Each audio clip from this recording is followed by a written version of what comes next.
Yang pertama saya lakukan, potong gaji allowance Perdana Menteri itu sendiri. Kalau mau Anwar jadi Perdana Menteri, jumlah jemaah menteri mesti dikurangkan. Gaji Perdana Menteri dan menteri-menteri mesti dikurangkan jauh lebih rendah daripada sekarang. Perumahan rakyat bertambah.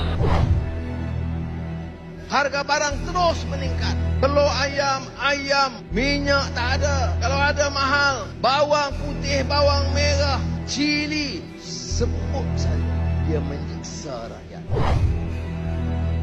Sekarang ini musim dan masa kita untuk menumpaskan, menghumban pengkhianat-pengkhianat dari politik tanah air. Pelajaran dari sekolah rendah sampai universiti untuk semua rakyat percuma. Menang hari ini, turun minyak esok. Kedai-kedai dan gerai-gerai untuk rakyat miskin bersih dan banyak disiapkan dan saya akan cuma. Kalau naik 1,500 put di kota atau di bandar memang tak cukup. 1,800 dah orang terima sebagai miskin. Dan sekarang ada cadangan dinaikkan sampai 2,000 to 2,500. Pemimpin-pemimpin ambil puluhan juta, namanya commission. Pegawai rendah ambil RM50, namanya corruption. Commission halal, corruption haram. Kepala otak kau. Mandat beranwar itu mandat dari rakyat, dan saya mesti buktikan pemimpin mesti pegang amanah membela nasib rakyat. Saya nak pantai Port Dickson kembali dibersihkan seperti mana dimulakan oleh Menteri Besar sekarang. Kontrak UiTM commission. Kontrak elektrik untuk sekolah pun ada commission. Kita kena bawa pulih balik ekonomi. Kena bawa pemodalan luar.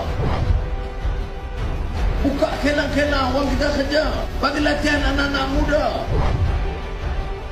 Kalau saya ketua menteri, malu muka saya. Negeri aku punyai daerah paling banyak yang paling miskin di negeri ini. Kemudahan anak-anak tak terkawal. Kemudian kesihatan ibu bapa tak terurus. Adil kepada orang Islam, adil kepada orang Buddhis, adil kepada orang Kristian, adil kepada Hindu. Barulah boleh pimpin negara ini dengan selamat. Mesti adil, tidak zalim dan baik kepada semua rakyat Malaysia tanpa mengira kaum. Jangan curi wang rakyat, itu rule number 1. I want to tell you, we mean it when we say. When I say we will solve the problem, I mean it, and we will what we will solve.